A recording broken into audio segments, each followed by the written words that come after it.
একটা ছবি দেখাই আপনাদের, দেখুন তো। এটা হলো বিপ্লবী কবি ফয়েজ আহমেদ ফয়েজের নামে একটি পার্ক। কোথায়? নারকেলটাঙ্গায়। এই পার্কটা দেখে মনে হচ্ছে এটা পার্ক একটা ডাস্টবিনে পরিণত হয়েছে।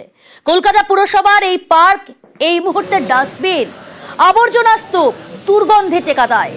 ভাঙাচোরা অবস্থায় পড়ে পার্কের সরঞ্জাম। স্থানীয়দের দাবি এই পার্কে আগে অবস্থায় ফেরানো হোক, কিন্তু কতদিন ধরে এরকম অবস্থা অবশ্যই আপনাদের জানাবো। আগে শোনায় স্থানীয় বাসিন্দারা তারা কি অভিযোগ করছে। কাউন্সিলরও দেখছে না, এখানে বাচ্চা বাচ্চারা খেলছিল আগে, লেকিন এখনই সব বন্ধ হয়ে গেছে, একদম নোংরা আছে, এখানে কোনো দেখশুন হচ্ছে না। হ্যাঁ, অনেক গন্ধ। নিশ্চয়ই হয়, কেন হবে না গন্ধ? বলে তো কোনো লাভ নেই। ওইভাবে পড়ে আছি এখন, যতদিন অনেক দিন থেকে পড়ে আছি ওইভাবে। আর পার্কে কোনো পরিষ্কার টরিষ্কার হয় না।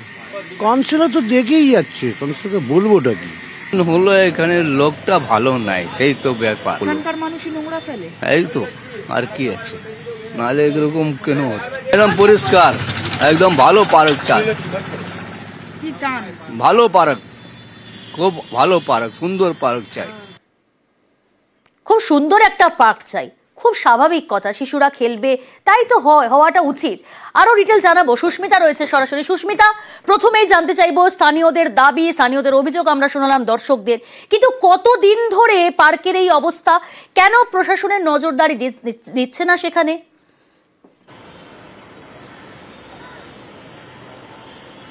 দেখো, 2018 সালে তৎকালীন 28 নম্বর ওয়ার্ডের কলকাতা পুরসভার সেখানকার কাউন্সিলর ইকবাল আহমেদ তিনি তৈরি করেছিলেন এই পার্ক, তিনি উদ্বোধনও করেন। 2021 সালে এই পার্ক বর্তমান 28 নম্বর ওয়ার্ডের তৃণমূল কাউন্সিলর অয়ন চক্রবর্তী তিনি একবার 2021 সালে এই পার্ক রঙও করেন। কিন্তু গত 6 বছর এই পার্কের অবস্থা হয়েছে জঞ্জালের স্তূপে পরিণত হয়েছে, পার্কের অবস্থা হচ্ছে ডাস্টবিন। স্থানীয় বাসিন্দারা যেমনটা অভিযোগ করছেন, বাইরে থেকে লোকজন এসে এখানে নোংরা ফেলে। স্থানীয় যারা বাসিন্দা রয়েছেন তারাও এখানে যত্রতত্র নোংরা ফেলে রাখেন, পরিষ্কারের বালাই নেই। তারা এও অভিযোগ করছেন, কাউন্সিলর বা পুরসভা তারা যদি কড়া হাতে তৎপরতার সঙ্গে এই এলাকা রোজ পরিষ্কার করে এবং সামনে পার্কের ঢোকার মুখে দুজন গার্ড বসিয়ে এই এলাকাকে কড়া হাতে নোংরা ফেলার হাত থেকে রক্ষা করে, তাহলে অবশ্যই সেই পার্ক আগের অবস্থায় ফিরে যাবে।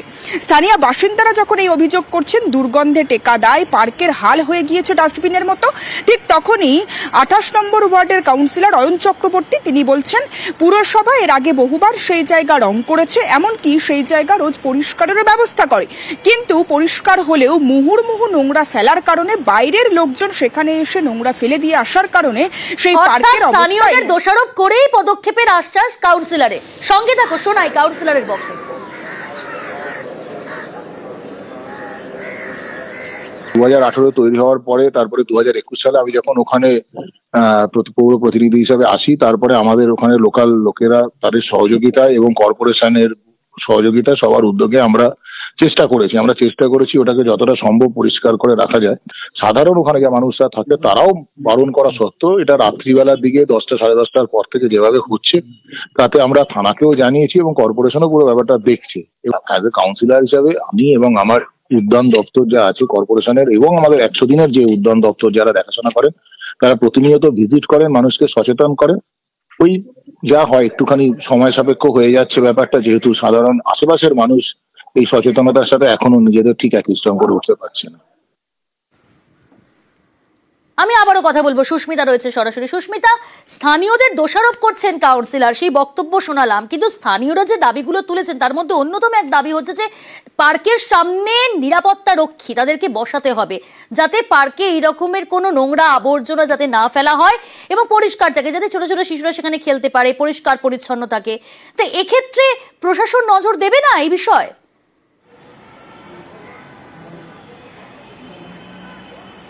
দেখো, কলকাতা পুরসভার তরফ থেকে এ বিষয়ে নজরদারি চলবে, একথা জানিয়েছেন এই ওয়ার্ডের বর্তমান কাউন্সিলর অয়ন চক্রবর্তী। কিন্তু যেটা তুমি প্রথমেই বললে যে দায় ঠেলাঠেলি, যখন স্থানীয় বাসিন্দারা পুরসভার তৎপর হওয়ার কথা বলছেন, ঠিক তখনই অয়ন চক্রবর্তী সেখানকার কাউন্সিলর কলকাতা পুরসভার তরফ থেকে তিনি বলছেন যে স্থানীয়দেরকেও সচেতন হতে হবে।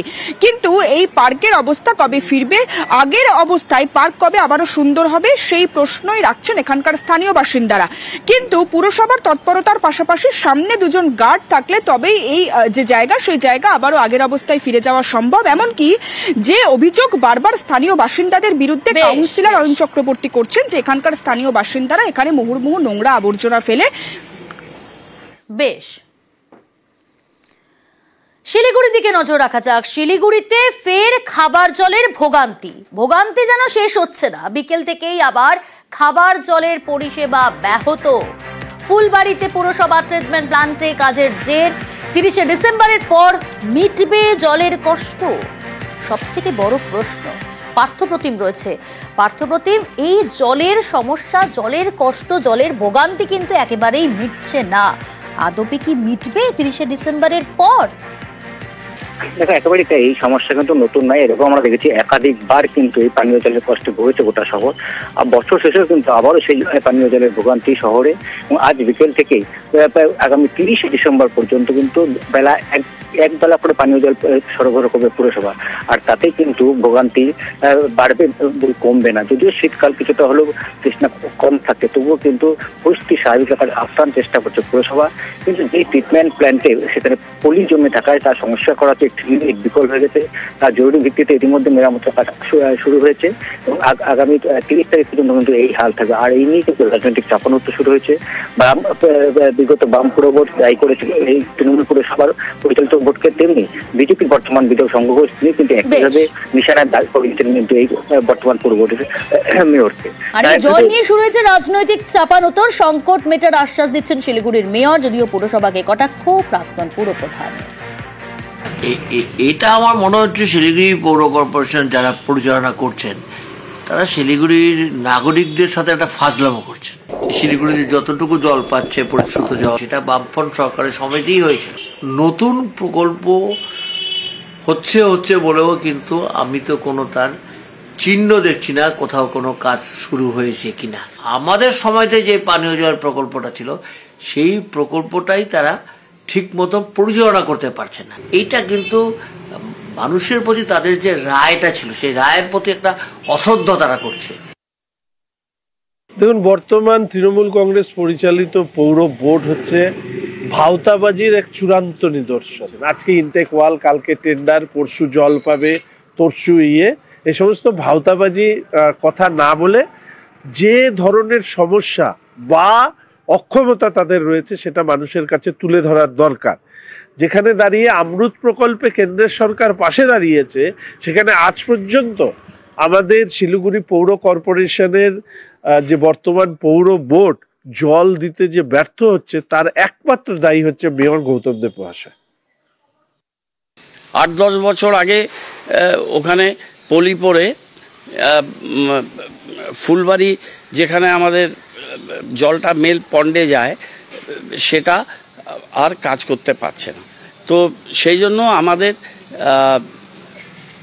একটা মেশিন চলছে আর আমাদের অল্টারনেটিভ যেটা আমরা ওয়েল করেছি সেটা চলছে। আজকে 26 তারিখ থেকে এটা হয়েছে, 30 তারিখে কাজটা শেষ। সেটা ফার্স্ট ফেজে কাজ হয়েছে, সেকেন্ড ফেজে টেন্ডার ম্যাচিওর করেছে, সেটা ওয়ার্ক অর্ডার স্টেজে কলকাতায় আছে। ইউডিএম এর তাদের যারা জলটা মনিটরিং করে তারা এই ওয়ার্ক অর্ডারটা দেবে। এই অবস্থার মধ্যে আছে, সুতরাং এটা নিয়ে মানুষের কোনো অসুবিধা নেই, মানুষ জল পাচ্ছে।